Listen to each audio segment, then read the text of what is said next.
SGC here, and we are back for a movie review.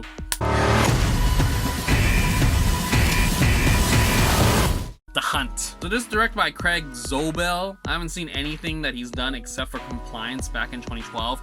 That was a very uncomfortable.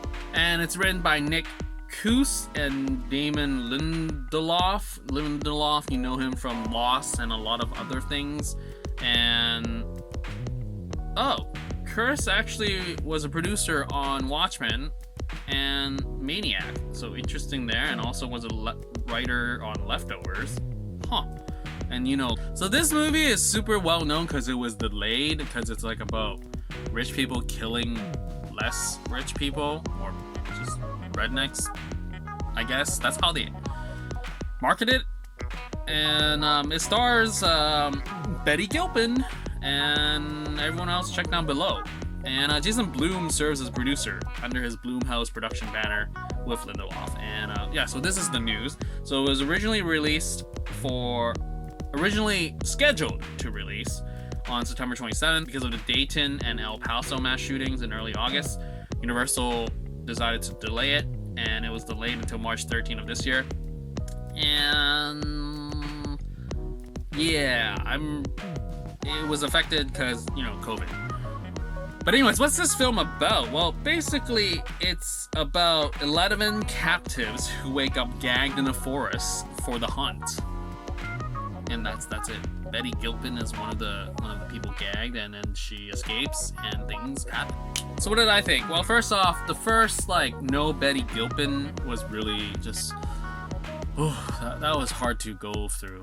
The cinematography was just didn't really care for it. The acting, it's like borderline B movie, but at the same time they were taking themselves super seriously until Betty Gilpin showed up, and then it was okay, and then things got weird, and then it got really predictable, and then it just became narratively why, as in the story unravels about this hunt and everything, and then we get to know more of the characters who you don't care for because they're rich and delusional.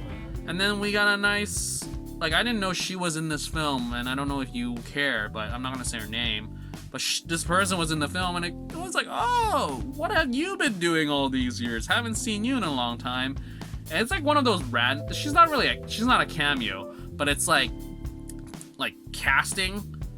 That sort of was like Little Woman and the Dad casting, where it was kind of like, what?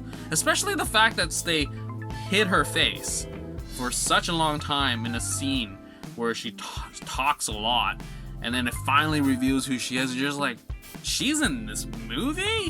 And then she gets a lot to do, which is kind of nice. And then there's a great fight, and it's just superhuman fight. But seriously, Betty Gilpin, give her an action film. She's worked with Batista before, so she's never on set in the same scene with Batista in Stuber, so never mind. But action, maybe Coffee and Cream will have her action sequences. But yeah, she can do action, and she's convincing, and just give her more movies. Yep. But yeah, so this movie, it's like the more literally, the more the movie tells you about why this movie is happening, how, and then it goes back to the whole marketing issue of just I don't get what was the point. I mean, granted, I cannot say the whole shooting thing could have been being okay, I don't want to talk about real life stuff. But it just blew up. I feel like it blew up to the point where the movie grew bigger than it was at all. I mean, granted, they said it was a satire, and I was like, yep, it definitely is that. But yet, why did everyone treat this so seriously? What the poster is like? What does it even say? It's something about the most talked about movie of the year is one that no one's actually seen. Decide for yourself. And it's disturbance to our country, not appropriate, demented and evil, sick and dangerous, gory battle royale. Yeah, it's gory, but there's one sequence of trading knives, which is it's stuck in my stomach. It's a two-handed blade or something. and let me just push it against you and it gets stuck in you. No. So that was that. I mean, granted, we know nothing about some characters, and it's okay because they're just there. But then there's some character building that I'm like, huh, interesting that they don't let us know about certain characters.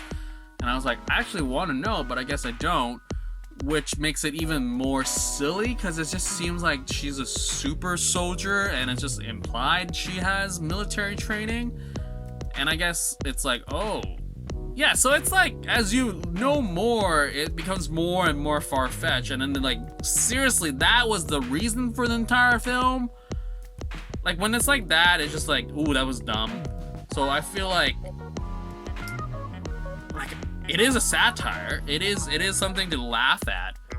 But the marketing really makes you go, what is this? I mean, if this was promoted like a B movie and it's like nothing to take seriously, it's not gonna change lives, I think it would have been really okay. Like, we just delayed it because there was a shooting and our movie involved shooting, so we're just gonna delay it. But then it became more about, you know, rich people killing poor people. And then it was like that, but at the same time, these people are just assholes. Because it's just, they're horrible people. And that's it. It's not particularly, oh, I'm rich, so I'm gonna kill some poor people. But it was just like, no, these guys are just crazy. Crazy. Anyways, I talked enough about this film. It exists now, and you can watch it some way or another. Great, I think, resume builder for Betty Gilpin. So she can do action, more action on her, just more films with her is always a nice world. And that's it. So I do really enjoy, though, the mysterious woman that shows up in the film. I was like, huh, interesting. And she delivers in her performance, and she becomes that evil, maniacal woman. And she delivers on her performance, and it was great to see things happen to her. Yeah. So anyways, that's it. Keep liking, keep watching, and subscribe, and share, because sharing is caring. And that's it for this movie review for The Hunt. Stay healthy, and keep safe. Out.